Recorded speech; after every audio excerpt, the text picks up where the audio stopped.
The settlement called it a grass grave for a grieving woman. By winter, they'd be the ones digging for the door. Margaret Hale had been carrying turf on her back since the thaw. The work was her husband's, but the calluses were hers. He said the walls should be thick enough to stop time. Waste of good pasture. It'll collapse first, hard freeze. Margaret paused only long enough to let them see she had heard. Then she lifted another slab. Already the sheep understood what the men did not. Thick earth held warmth. At least you won't mock me. At the village meeting, she tried to explain the design. They turned their backs before she could finish. She returned to the frame alone. The grass roof was not a grave. It was a promise. That night, she unfolded the paper hidden in her shawl. Eric's drawings were worn soft from her hands. He said the roof would flower every spring. A living thing, not a tomb. The memory shifted. Eric on his sickbed, paper shaking. Build it high and thick. The cold will never touch you. Promise me, Margaret. I need to know the earth will hold you. She had gripped his hand, the same hand that shaped the axe handle she gripped now. Every turf block is a word I couldn't say then. Outside, the village still whispered, but Margaret only heard the sound of earth packing, steady as a heartbeat. I will not let you become a ghost. Not yet. The longhouse rose, layer by layer, a promise given shape in clay and grass. She worked until her hands bled. The frame stood, so did she. All through summer, the walls thickened. Margaret packed each seam with mud the way a mason builds a keep. Her fingers split open at the knuckles. She bound them with cloth and kept pressing. She's burying herself alive. Mark my words, that hovel will be her grave. And we'll be the ones shoveling dirt over the whole mess. The village women left bread at her doorstep, not understanding that a promise needs no pity. Let them talk. The earth doesn't gossip. Mud caked under her nails so long it became part of her skin. She paused only to meet their stares. Then she turned back to the wall. By the time the first leaves turned, the longhouse stood chest high, a low, dark shape on the meadow. Almost. Just a little more earth between us and the cold. When the roof went on, Margaret led her sheep inside. The dog followed, tail low, as if entering a church. The first fire she lit was small, enough to dry the walls, not enough to feel proud of. Grass, grave. She's sealed herself in, good and proper. When the first real snow hits, she'll be scratching at our doors. Margaret heard only the sound of her knife tamping mud into the final seam. From the village, the smoke was a single thread against the gray sky, the only sign she still lived. Snow came early that year, a thin layer that melted by noon but promised worse. Frost traced the window, delicate as lace, sealing the glass against the outside world. Inside, the dog slept with its nose in the ashes. The sheep pressed against the warmest wall. You were right, Eric. It's not a grave. It's still waiting. When the real cold descended, the village cabins betrayed their builders. Drafts sliced through every plank. Margaret's home was quiet. She added one log every 2 hours. The room never lost its warmth. The walls are holding, just like he promised. Even the dog doesn't tremble. She must be burning every stick she's got to keep that mound warm. Or the spirits she buried with her husband are stoking the fire. His wife pulled the blanket tighter around the children and said nothing. Outside, the wind grew teeth. Snow began to drift against the doorframes. At the edge of the meadow, the longhouse stood solid, its roof already thick with white. Inside, the sheep pressed against the earthen wall. The dog never shivered. She sat by the embers and listened to the wind fail against the walls. The blizzard dropped the temperature so fast that tree limbs split with the sound of gunfire. Inside Thomas's cabin, frost crawled across the walls. The children's breath hung in the air like ghosts. We'll burn the table next. There's nothing else. In the longhouse, the sheep slept with their fleece against the warm clay. The dog lifted its head as a gust rattled the door, then settled back onto the earth. Across the meadow, a flock of sheep lay buried in a drift, their fleece frozen into stone. By dawn, the storm had not weakened. Neither had the stone walls of the Longhouse. If this keeps up, they won't last the week. In the village, the last woodpile was gone. Smoke gave way to cold air weeping through every crack. Inside the cabins, the cold crept closer. Not a single family had enough blankets. Margaret added one thin branch to the embers. The Longhouse asked for nothing more. In the village, children cried not from fear, but from a cold that had become physical pain. 4 fingers I can't feel anymore. We'll be stoned by morning. Mothers fed stones to the oven just to feel a ghost of heat against their hands. The walls won't quit. 3 more days if we're frugal. The dog growled low as a draft rattled the door. Margaret laid a hand on its head. Take my coat, woman. I can still move enough to keep my blood hot. We'll freeze before we starve, and no one will know until the thaw. In the Longhouse, the animals slept sound, their breath slow and warm. No one yet spoke of the Longhouse, but every set of frozen eyes in the valley had turned toward its smoke. A fist pounded on the door. Not the wind, a human hand. Margaret pulled back the latch to find old Marta, half buried in snow. My sheep, they'll freeze standing. I can't lose them. Take the dog, it'll lead them. I am right behind you. They drove the flock through drifts that swallowed their legs. The Longhouse door was a distant orange glow. Inside, the sheep collapsed against the warm wall. Marta's grandchildren clung to her coat. Margaret pressed a bowl of stew into the smallest child's hands. The steam fogged her cold face. She'll judge no one. I've known her since she carried mud on her back. This house was born from promise, not pride. Marta settled by the hearth with her knitting. Her presence was a quiet endorsement. It's not just my animals anymore, but the walls don't care whose breath warms them. Outside, the blizzard deepened. Inside, the Longhouse held its first refugees. The next knock came in a clatter of frozen limbs. Thomas led his family through the drifts, Kel behind. Last chance. No wood, no food. The children won't last another hour. His fist hit the door once, then again, too weak to be a demand. Margaret opened the door. Her face was stone, but her eyes swept over the children first. We're here. Don't make this more than it is. She said nothing. The silence was colder than the wind behind him. Our wives are freezing, Margaret. Step aside or let us fall where we stand. Margaret stepped back. No welcome, no curse, just room enough for them to pass. The Longhouse swallowed them all. Shoulders pressed against shoulders, breath clouded in the sudden heat. Thomas found a corner and sat with his back to the wall, arms wrapped around his knees. His wife said nothing. Margaret moved through the crowd without a word, pressing bread into hands still blue from cold. She pointed families to the far wall, the space near the animals, the quieter corners. No one argued. Thinks she can herd us like her sheep. She's the only one with a roof. Maybe listen. A child shivered violently. Margaret pulled a wool blanket from her own bed and wrapped it tight. See that? She gave the child her own cover. Not a single word, just the blanket. Thomas's wife pulled the children closer, her eyes never meeting his. Margaret broke a loaf of dark bread into pieces. The sound of the crust snapping was the only speech she offered. Everyone works if they eat. In the morning, you'll know how. Sleep now. The Longhouse settled, but not in peace. It settled like a held breath. By first light, Margaret stood at the central beam, her voice cutting through the stale air like a blade. This house is alive because I kept it so. If you stay, you keep it with me. No idle hands. You'd turn a sanctuary into a work camp. We came here freezing, not to be ruled. Your grass tomb won't become our prison. We're not your laborers. A murmur spread. Some nodded with Thomas, old grudges rekindled in the dim light.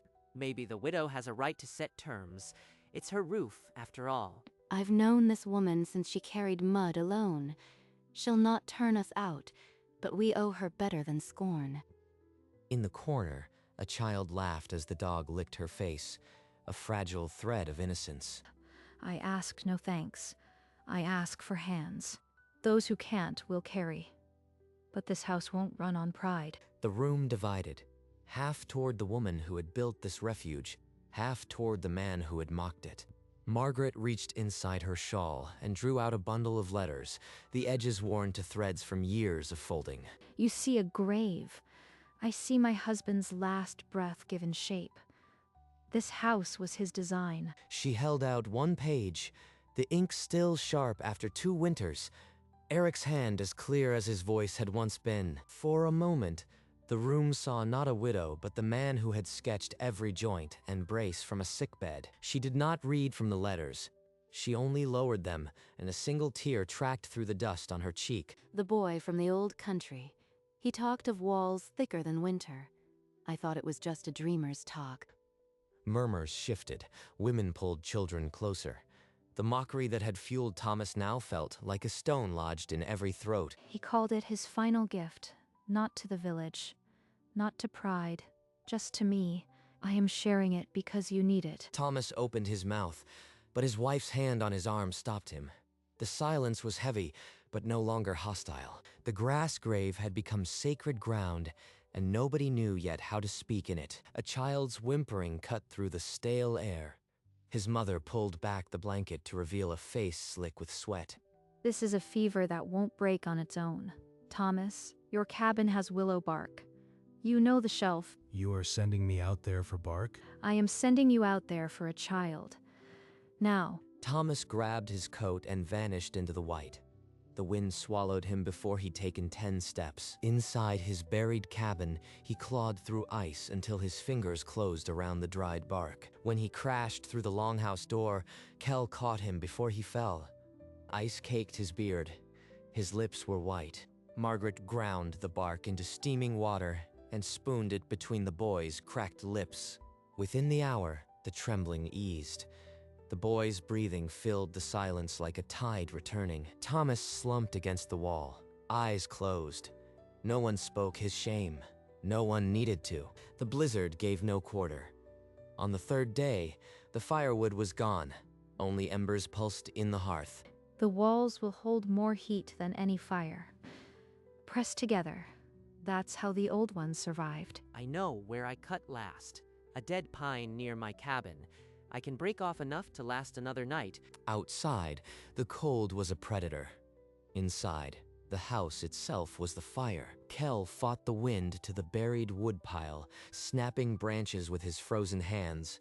When he returned, he held only an armful of iced branches, but the Longhouse did not need more. She laid the branches on the embers and taught the children to watch the walls, not the flames. I've lived 60 winters. Never have I been warm while starving the hearth.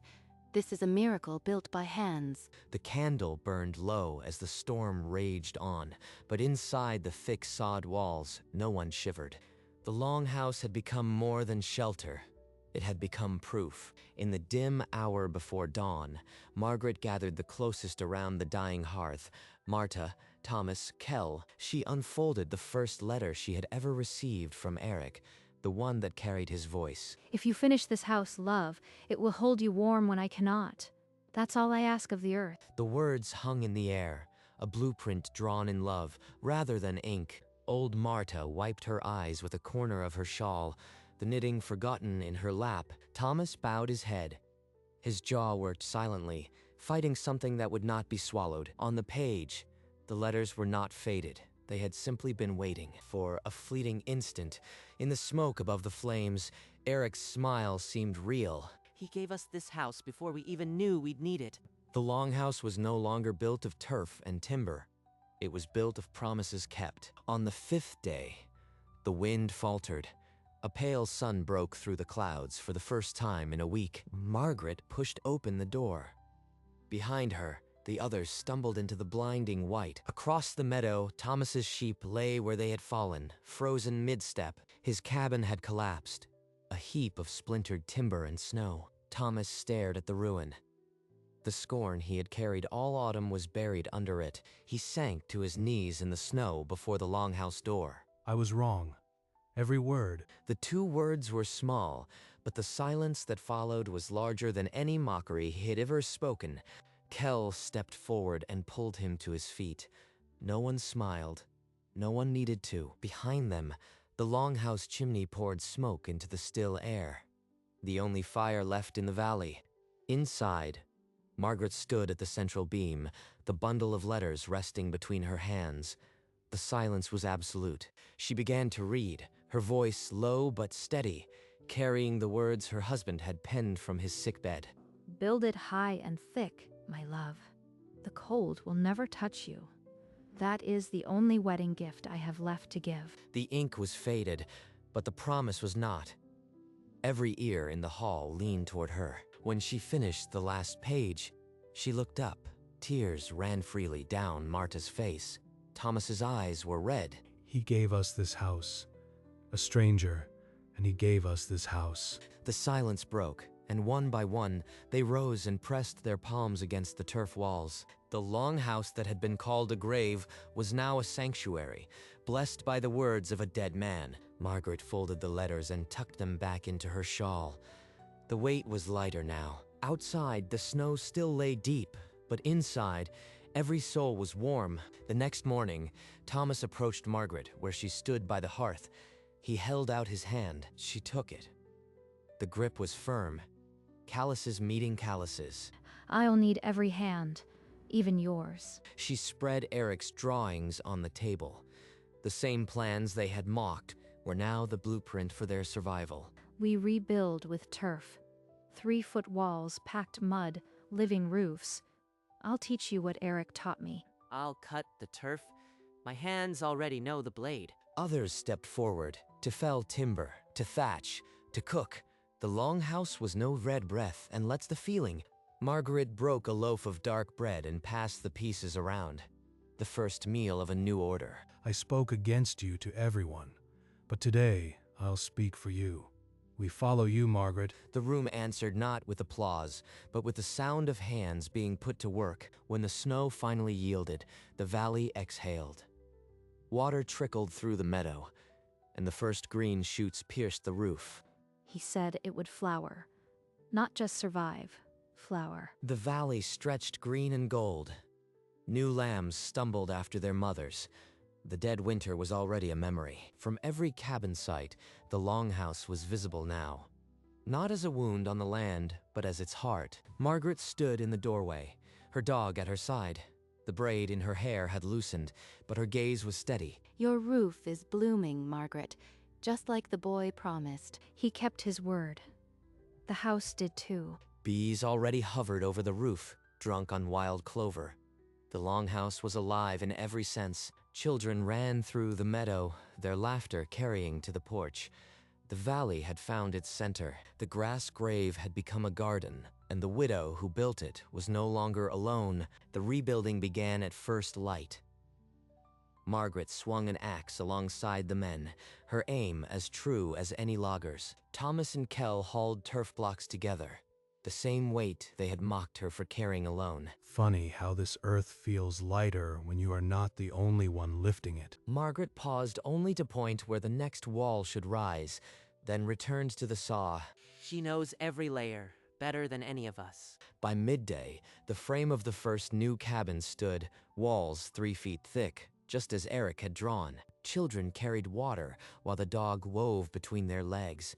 The valley had become a workshop. As dusk fell, Margaret climbed the low hill above the meadow. Behind her, the Longhouse glowed. He would have loved this. Not the praise, the people. She turned and walked back toward the firelight. No longer a widow alone, a matriarch. That evening, the Longhouse glowed from within, every window a beacon of warmth against the twilight. Inside, the long tables were crowded with every face from the valley. For the first time, no corner was dark. To the widow who built our salvation. Margaret broke the bread without ceremony. The crust cracked, and the sound was enough. She passed the first piece to the smallest child, who took it with both hands. I've seen feasts, but never one earned with so much earth. Children laughed as the dog stole a scrap, and no one scolded it. Margaret's gaze drifted to the letters on the mantel. A faint smile crossed her lips. In that smile, the years of grief fell away, replaced by something like peace. The Longhouse was no longer a shelter. It was a home. Dawn broke over the valley, painting the Longhouse gold. The grass roof shimmered with dew. It flowered just as you promised, Eric. Margaret stood in the doorway, the border collie leaning against her leg. Her gaze was steady, not searching. Smoke rose straight from the chimney, a quiet column against the soft blue sky. For a moment, almost imperceptible, the memory of Eric seemed to stand beside her, not a ghost, but a warmth. Margaret didn't turn. She simply closed her eyes and breathed in the morning. The dog lifted its head, then settled again. The Longhouse held them all. In the meadow, new lambs bleated. The sound carried like a hymn. The widow who had built a grave for her grief had given birth to a village. And in the quiet of the dawn, the Longhouse stood, and it was enough.